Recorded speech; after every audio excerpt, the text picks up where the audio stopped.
All right. Well, good morning, everyone, and welcome to our third school closure webinar. I can't Hey, believe it's our Lisa. third one. Oh, craziness. Yes. All right. We have a new hashtag. I don't remember if we announced this last week or not, but Curriculum asked us when we're tweeting to tweet out with our library media hashtag. So we came up with hashtag PBCSD virtual school library. We know it's a little bit of a mouthful. We know it's long. Um, but curriculum is going to be looking at what we tweet out, and they're going to follow that hashtag. So please, please, please, as you're tweeting, use that hashtag. Sharing for today, we're going to do a couple Padlets. One, anyone's tips for creating their virtual school library. And on the other one, to please share your virtual school library with us. We are creating a page on Library Current where we're going to curate all of those virtual libraries. And then we're going to be sharing it with upper leadership and with curriculum as well, so people can see what the media centers are offering while we're closed. All right, before we get into today's topic, Mac and Via has some new ebooks or more free ebooks. I know Follett sent out the Lightbox subscription. Easier for the kids to access through Mac and Via, but either way is fine. There is a caution with some of these titles. They do link out to websites. Some of them are not the highest quality websites. Holly had an issue where one linked out somewhere and it had ads on it, and those ads took her to a dating site. So just with that caveat, the books are available. You can add them to your Mac and Via shelf. You can add them with Follett, but just know that they link to outside sites. Yeah, Lisa, the books are really good, but they do have some of those links that were kind of questionable. Advertising Junior Library Guild. If you want your students, if you don't want your students to have access to all 3 school level streams, use the button, use this, jlg.ipublishcentral.com, and have them log in with the password here. This will take them to the middle school. They'll only have access to the middle school ones. For a full explanation, when you get the slides, you'll be able to click here and get a full explanation of what Junior Library Guild is offering. They are rotating their streaming books. It is free to us right now during the school closures. There are some really good titles up there. I would recommend getting these out to your kids. More books is better, and these are high quality, well-reviewed titles. So, Knowledge Quest this week published a snapshot of school librarian roles during the closure. What we're seeing is that we are definitely ahead of the curve, and we are doing what they are talking about. So I wanted to pull up that article so you can kind of see it. Across the country, people are having issues. Not everybody has full access to technology. 25% had shared access to technology, 50% had full, 22% have access through a mobile device, and 22% either don't have reliable access or don't have any access. And we're doing the best we can with these difficult circumstances. I've been really impressed with what the media specialists in Palm Beach County are doing. We are expanding our online resources available to students. We're offering alternative checkout procedures. We're offering them ways to get books. We are delivering resources to them virtually. We are doing anything and everything we can to help them during this unprecedented school closure. Nationwide, you can see that librarians are offering virtual school office hours, email support, phone support, chat and instant messaging support, text messaging, and online phone support. There is no right or wrong for this. Just important that you are offering your support. And we see that school librarians continue to instruct learners on our key skills, including digital citizenship, digital resources, and research. So, and we are responding to the change in a positive way. So we wanted to share this week some tips for creating your virtual school library. I'm going to start with the first one, which is, and these are all based off of a Knowledge Quest article, which is a Knowledge Quest, for those of you that don't know, is a publication of the American Association of School Librarians, and there are some great articles that they share. And this one really struck a chord with us because we're all struggling with how do we take this amazing space we've created physically and flip it virtually. So the first suggestion is create a virtual desk. Update your school library landing page, create a website, create some way that gives kids access to you. Consider adding an Ask a Librarian button. That could simply be, this is not going where I wanted it to go. It could simply be an open Google Meet that you use, that you've created inside your Google Classroom so that they can't access it without you there, that it closes once you're gone. But this way, if they need you, you're there. And they can just pop into that Google Meet and ask your question, come say hi. It could be for faculty, it could be for students, it could be however you foresee it. But it's important that they have access to you. So build that virtual desk, however works for you. Be a reliable source of information. There is so much misinformation out there. And if you can share with your students some of the reliable information out there with what's going on, that would be a help to them. I know that Gail has put out some new resources that if you weren't able to join us yesterday during the Topical Tuesday where Robin Heston joined us, she shared a new Gail resource that would be great, reliable source of information for everything on the shutdown, COVID-19, to share that with your students. It was a science resource. That recording is live on our website now, so if you need to access it, you can access that recorded. Please, please, please, talking to all of you, I know I don't have to say this, but just a reminder to please be a book provider. Get books to your kids however you can. Offer them the digital resources, share with them the Junior Library Guild, share with them that they can get cards at the Mandel and at the Palm Beach County Library. Those cards are easily gotten via a link online. I signed up for one for the Mandel, I think it was Friday, and by Monday I had a physical card in my hand. The librarians are working and they are responding to those requests. It took less than an hour for me to have a digital account at the Mandel, and I was able to access their Hoopla and all of their cloud library.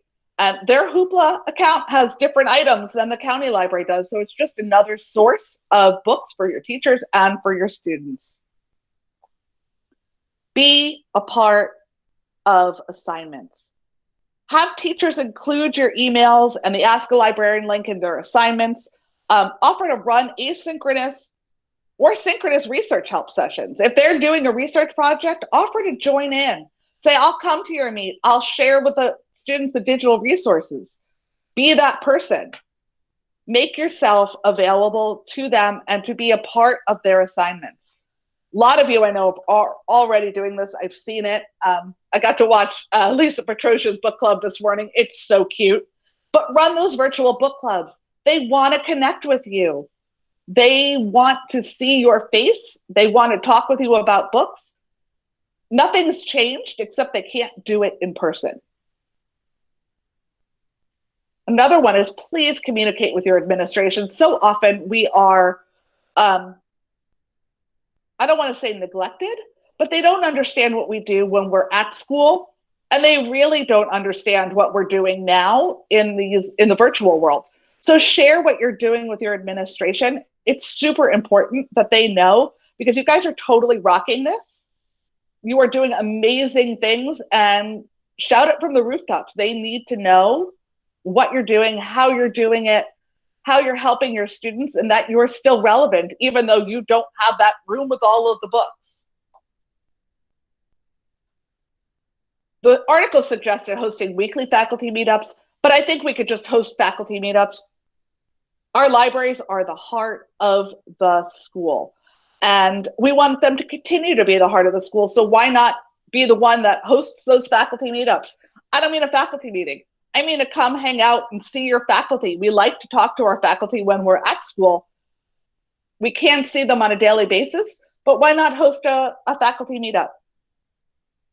Use this time to read. Get caught up on all that literature you keep saying, oh, I'll read that later, or I'll read that when I have time.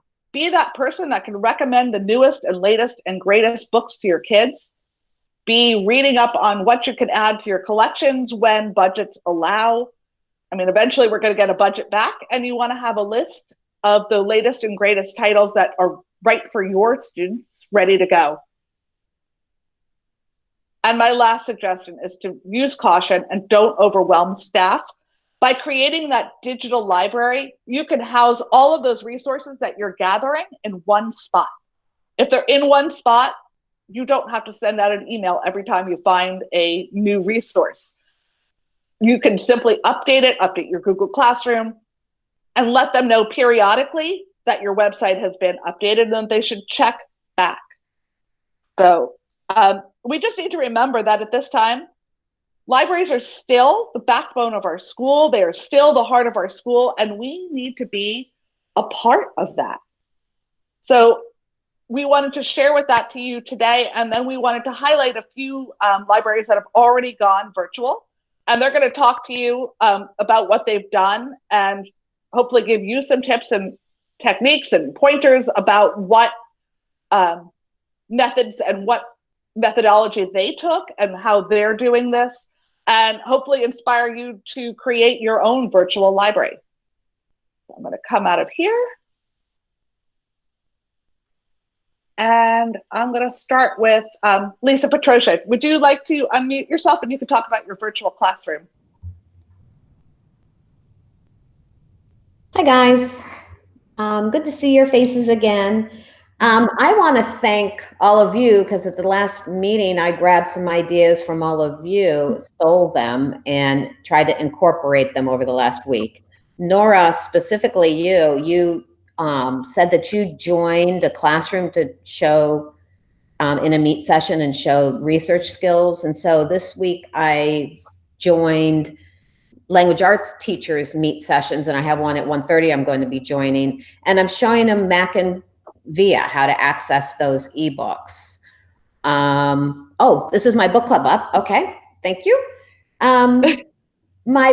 Today we had our second meet session for the book club. There's only 11 kids in it, but we only had 4 people today join us. I'm hoping we had so much fun today. I'm hoping that they'll get the word out to the students. But we just talked about books and how we can share them. And then I created a flip grid today. Do I have access to this? Here, I can pull it up. Okay. There you go. Thank you. Let me log in with Google. But hopefully it'll take me to yours. There it is. Yes. So this is so easy to use. If you haven't used Flipgrid, kids can so easily add a video of themselves. And I set it up so the video goes to me first, and I have to approve it before it's posted where the students can see it. I think that's kind of key to do that. But then I also did a Flipgrid for my Media Center page. Lisa, do you want to go to my Media Center page or should I? You should, because I am not in that one. I'm only in your book club. Okay. So I'll stop sharing and you can share your screen. Okay. All right. All right. Here's my Media Center page. And I think there's like 370 some odd kids in here. And I thanked the language arts teachers when I went to their meet session yesterday for getting the word out to have their students join the IMS Media Center page. This is where I'm posting the author videos. And then yesterday, I think it was Debbie Speck sent me this Jason Reynolds challenge. And it's only a 1 minute or so video where Jason challenges you to come up with what you should receive an award for, and what the award is, and Lisa, why. can you share your page? They can't see it. You've got to click present now. Oh, I thought I did. I'm sorry. Oh, I'm sorry. That's okay. Let me go back. No worries. Present now. Entire screen. And then click your tab. There it goes. I'm sorry, guys. That's okay. All right, you got to click open your tab, click on the tab with the book club. Gotcha. Now we can see it. Okay. So Jason Reynolds challenges you to tell your story. And this video right here is Jason Reynolds showing us the award he won. But then he's challenging you to come up with some kind of award you feel like you deserve. And it can't be an award that already exists, like a Grammy or Oscar. And tell why you think you deserve that award. So I created a Flipgrid, and today when I go to a language arts class, I'm going to show them this.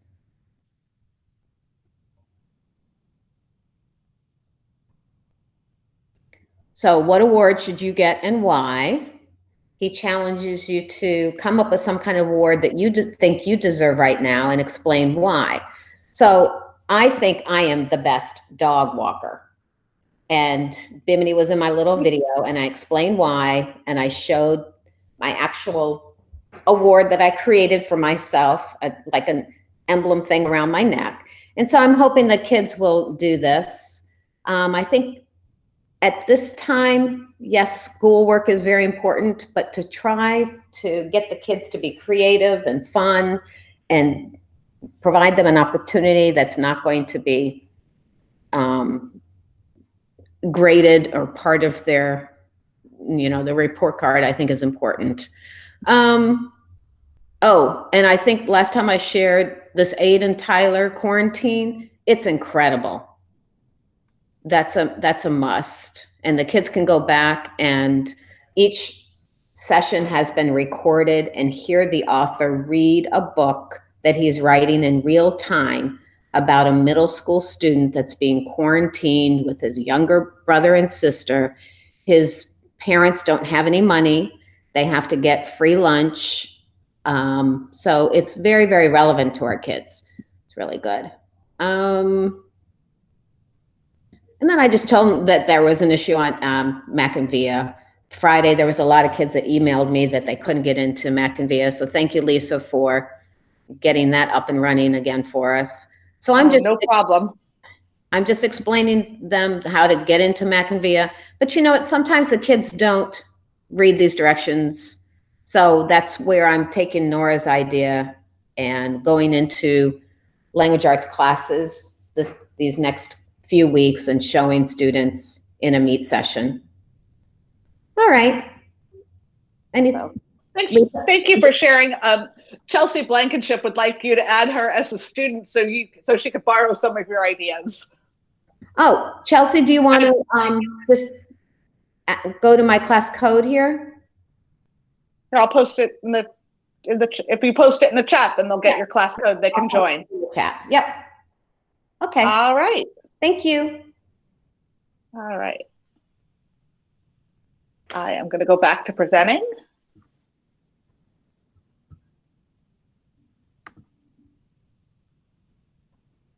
And Vicki, you are up next.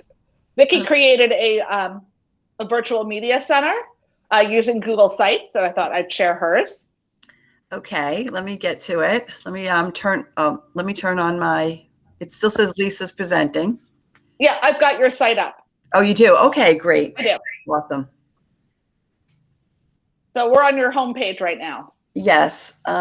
I can't see it very well, but what I did is I also put the Ask a Librarian form in the front. And then I highlighted, because it was Poetry Month, some of the authors like Jason Reynolds and Dav Pilkey. A lot of my kids really like those humor books. And I, have little videos for them to look at on the first page. And they could meet, some of the books that they've written. And, okay. And then at the top, I broke it down by sections. Lisa, can you read it since I can't see it too well? So we're on the educators page now. And I just put I wasn't sure or not to do this, but I made like a little educator section for those teachers that are looking for their way to pass their FTC exams, and some content for them on that page. And then we've got for everybody. For everybody. And that goes into, what does it say? Looks like you've got databases and ebooks, free streaming of books, games, newspapers, virtual field trips, virtual tools. I'm just going to click onto the virtual field trips one. I borrowed some from Amy and also from Alonzo, as well as, yeah. This is great. So we did that. And then also the best virtual field trips, when that opens up to a bunch, like 25 different ones. Wonderful. And then we've got reading challenges.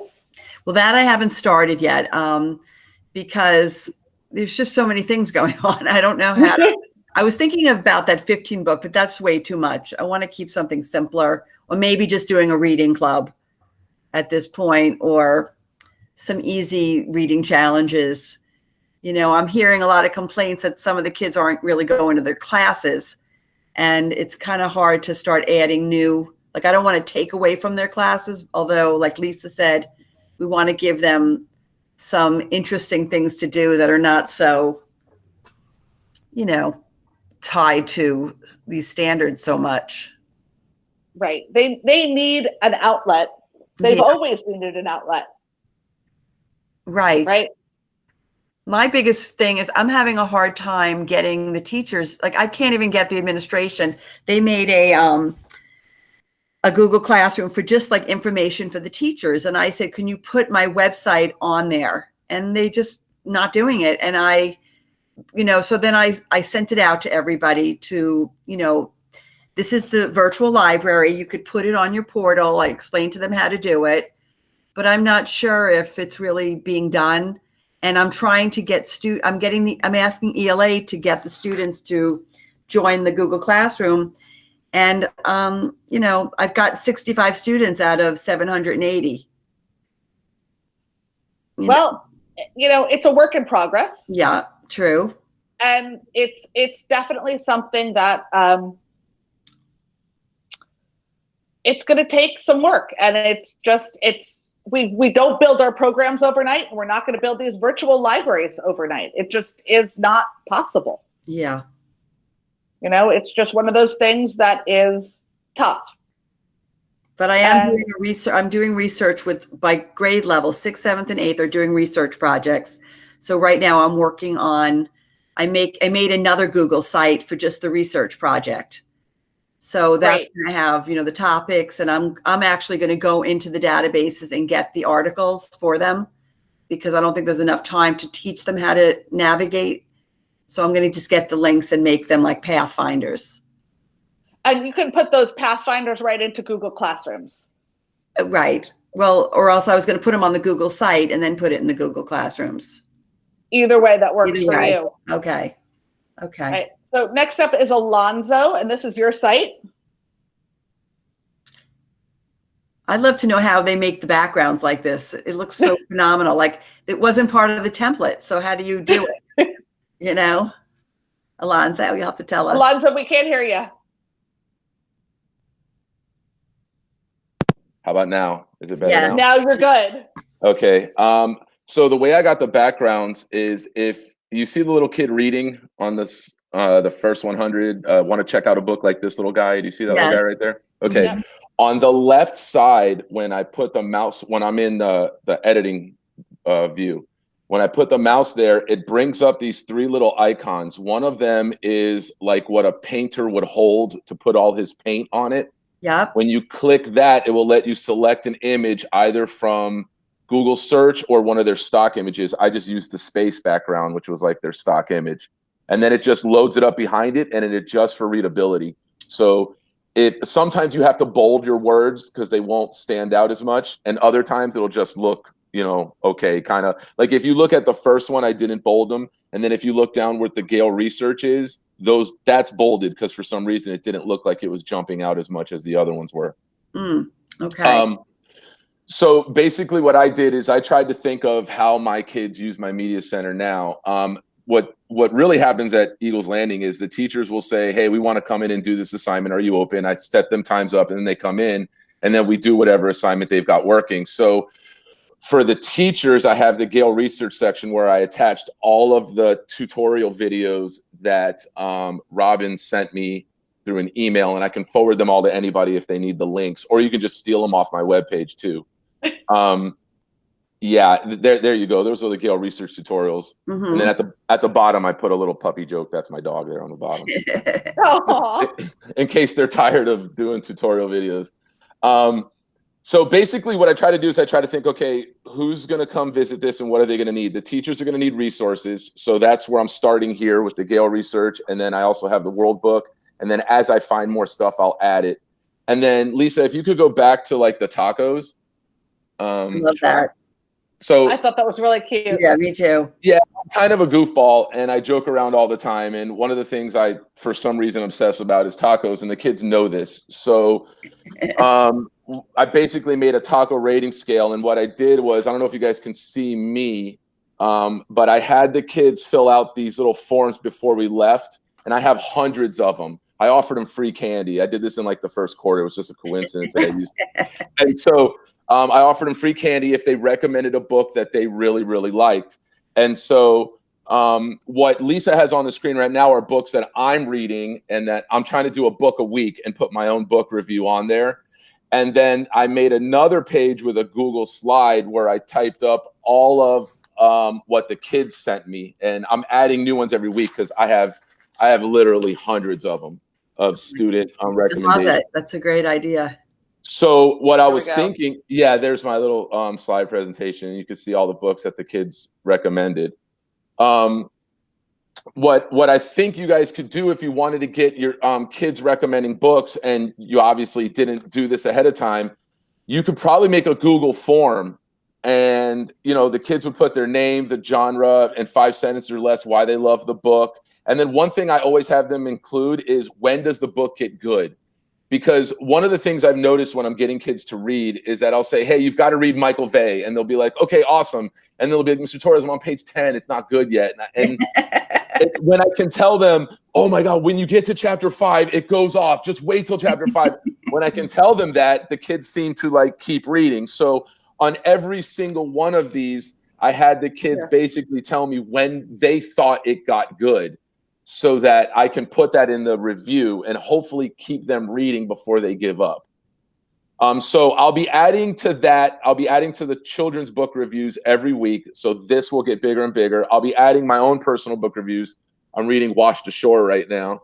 And I'm just stealing from everybody. I'm totally stealing Victoria's author idea. I haven't started building yet, but I'm stealing that. And I've got some stuff from Amy that I'm going to steal. And I'm basically just going to other people's libraries and seeing what they're doing, taking their ideas and making them like my own, putting my own little twist on them. Yeah. Basically, what I wanted to do is when I want the students and teachers to come, I want them to recognize me in my library, if that makes sense. This is totally your personality. Like you're coming through on this site. And that's what's important, because we can't be there for our kids physically, but we can be there for that. We can be them for their, I can't even speak today, be there for them digitally. And they need to realize it's still us. It's us being who we are and doing what we do and doing that for our kids. And I got to tell you guys, I was super intimidated to do this because I tell people all the time, I love books, but I can't stand computers. So this is really out of my comfort zone. And I don't know if that helped me out, because I don't know if what people were expecting when I told them I made a website. But I've gotten really positive reviews from everybody, and it started becoming something fun so I've been watching YouTube videos and training myself basically how to do it. When I get stuck, I just Google what I need to figure out. And it's amazing how many just really simple YouTube videos are out there that you can follow. Just click here, do this. And after a while, you just start to catch on yourself. So for anybody who's intimidated doing this, I got to tell you, if I can do it, anyone can do it. I barely know how to turn these things on, and just watching those videos. And I'm also willing to help if anyone wants to reach out. I'll definitely share what I'm learning. You can get my email. It's just alonzo.torres@palmbeachschools.org, like everybody else is. So just reach out and I'll be happy to help. That's one of the things that's been nicest to see in the school closures is how helpful everybody is being towards everyone else. We're putting out there what we could put out there. We're sharing with everyone so they can make use out of it and make it their own. So Alonzo, you're going to have to record a video on Lisa's Flipgrid, because this is the straight out of your comfort zone award. That's coming next. Awesome, videos right? are next. Like you didn't get scared of it, and you just did it. Mm-hmm. And that's really the hardest part, is starting and figuring out where to start. That's why we're highlighting some of the ones that have already started. So to give you an idea of where to start with this, because it's not that easy. Right. But next up is going to be Lisa with Emerald Cove. And I did not want to butcher your last name, Lisa. Oh, Amy. Oh, it's been that kind of a day. Sorry, Amy. That's okay. Can you hear me? I can totally hear you. Okay, great. Well, I have to tell you, I get so inspired every time we get together, because I think I'm doing a good job with this virtual. And then we have a meeting and I hear all these incredible things that you all are doing. And then I think, I have to step up my game. So when Alonzo first posted his link, and I looked at that and I thought, he must be the most brilliant, genius tech guru in the world. So I said, I'm going to do it. So I went on Google Sites and I'm trying to do it. I got so bogged down. I probably spent an hour trying to change my font color on my heading. And I said, just forget it. I'll never figure it out. And then I stepped back. I emailed Alonzo and I said, can you tell me some tips? Well, he gave me a YouTube video. And I realized you can't change the font color. I was like, okay. So then everything started to roll from then. The Google Sites is a little limited to what you can do and play around with. But as a couple of you have said, if anybody can do, if I can do this, anybody can do this. But I'm not going to lie, I probably put 8 hours into it over Thursday, Friday, and then finally finished polishing it to where I was happy with it on Saturday. I sent it out to my department chair, the principal, and I said, what do you think? Should we, share this? And I had over the weekend heard from many of you, a lot of nice feedback, compliments. So I really feel like this was an enormous leap for me because I'm not techie at all. But right now I'm afraid to change it. There are so many things just from today. I've heard new sites I want to put, new things. I want to do the student recommendations, but now I'm afraid to go back and tinker with it because I don't want to mess up what I have. But I will. I'll figure it out. But you want to kind of go through, Lisa, and show what there? There's the front page. Yep. And I stole Lunch in the Library from Victoria completely. Yeah. I stole Wonderopolis from Alonzo. I love Wonderopolis. Yeah, I'd never seen it before. And this is a great YouTube channel. Oh, yeah. Brand new. Mm-hmm. If you haven't seen it, check it out. When we're done sharing the sites, I'll share with you our new page where we are curating all of your sites in one place so you can get to everyone's site easily. So here's and I had my first lunch in the library yesterday. I also have a Google Classroom site, but it only has about 50 or 60 kids. But I posted the Lunch in the Library meet code on both places. And I had, I think, 9 or 10 kids show up, but we had a blast.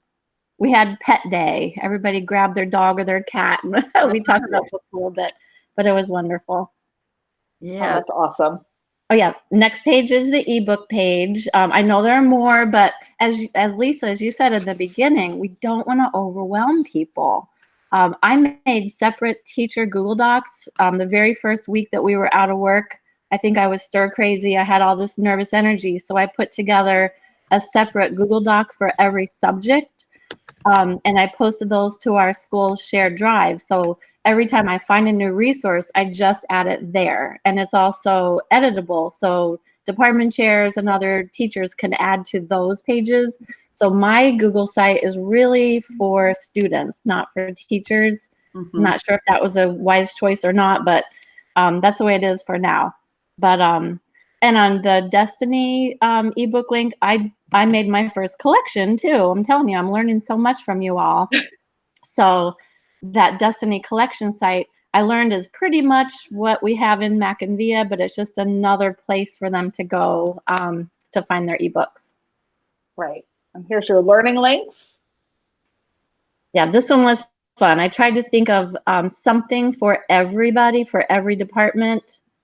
The Imagineering, I haven't had anybody tell me that they've tried yet. It is quite time intensive from what I can tell, but for somebody who's interested in movie making, I think that would be a really, really great thing to do. Of course, the Minecraft educational site, super popular. Absolutely. And that South Florida Science Center, I shared specifically with science teachers too. They are now offering virtual science fair projects. One coming up in a couple of weeks is a Rube Goldberg project, which I thought was brilliant. So the science teachers are super excited about that one as well. Awesome. And then I like the games and fun. Oh yeah, they definitely need that. Yep, that Harry Potter site is phenomenal if you're a Harry Potter nerd like I am. Oh, and the Lego site too. That's something I came across in the Palm Beach Post over the weekend.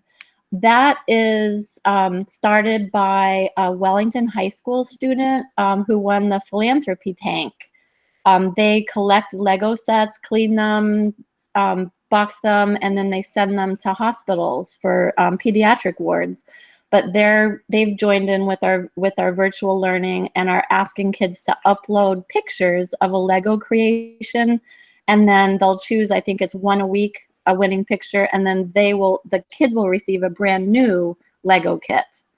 So especially our students, I'm in middle school, especially our kids who have to kind of help take care of their younger brothers and sisters. That's a way to kind of bring everybody together too, with the chance of winning a prize. I love it. Good. I love it. So we put a new page on our site. So we have virtual libraries in action, and all of these sites are curated here together. Beautiful. So you can easily get to everybody's and borrow from them, because you guys are all out there finding different things for your kids, and everybody knows what works for their kids, but the best thing that we can do is collaborate and work with each other. We're going to be sharing this page with upper leadership because you guys are totally rocking this. It's amazing what you've put together in a short time. I mean, think about that. You've taken your whole library and flipped it onto a website the best way that you knew how.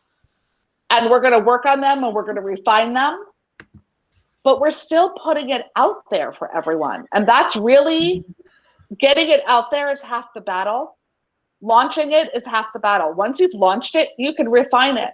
None of us built our library programs overnight, and none of us are going to build our digital library program overnight. It just isn't the way things work, but we're doing it as quickly as we can and as best as we can. I've been super impressed by what everybody's doing and seeing, and the response to this crazy circumstance has been nothing short of miraculous. It's really kind of awesome to see the unbelievable things that are going on in Palm Beach County. So I'm going to get back to our presentation. And I want to highlight our Padlets. I don't know if anyone's posted on them yet. Not yet. But we hope that you will. I'm going to put these in our newsletter. And we hope that you will post on these Padlets tips that you've used in creating these sites. Alonso, if you would share some of those YouTube videos about how to create a Google site, that would be super useful. Then everyone will have access to all of those videos in one place. If you're a little more on the creative side, you might want to try a Spark page. And we have on our site all kinds of resources for Spark. Let me get to those. I have all kinds of tutorials for Spark. Alonso, I saw your question. You click on the big plus sign on the Padlet, and then you can post whatever you want. Okay, so that's how we do that. Let me get back to our site. Now, has anybody started a site that they'd like to share with us? Have some questions for the people who have already done these sites? Feel free to unmute yourself and ask away.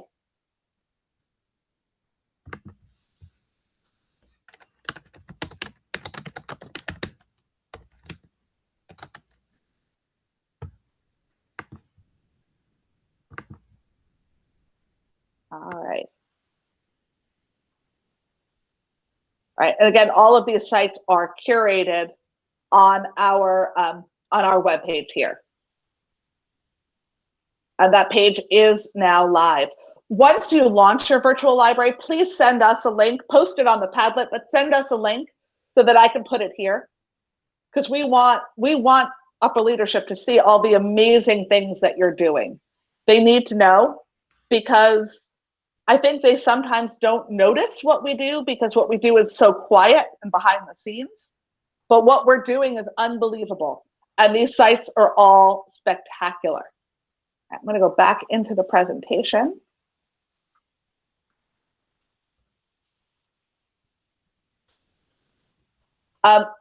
Thank you to those of you who came yesterday to Topical Tuesday.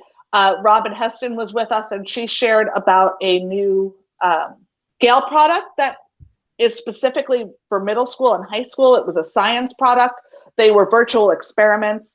That recording is live. I've curated it on Library Current, and you can easily get to that recording. Check out that resource. It's phenomenal. We are going a little out of our norm for Google Hangouts, the Topical Tuesday.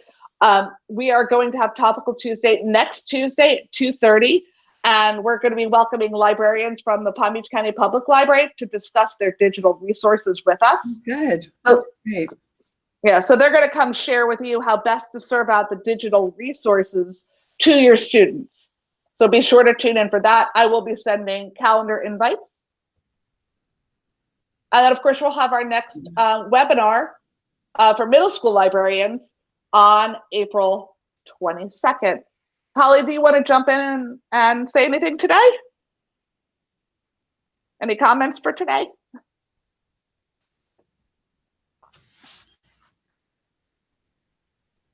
Oh, you're muted, Holly. There we go. You're battling me. Sorry, I'm having technical issues. I don't really have anything to add. I think Lisa's covered it beautifully. The sites she's made are beautiful, and you guys are lucky to have her on your team. So you guys have a great week, and we'll see you here next week. Thank you. All right. Thanks for coming and joining us today, guys. All right, wait, let me see. My Google Classroom code is, I want to get that. Just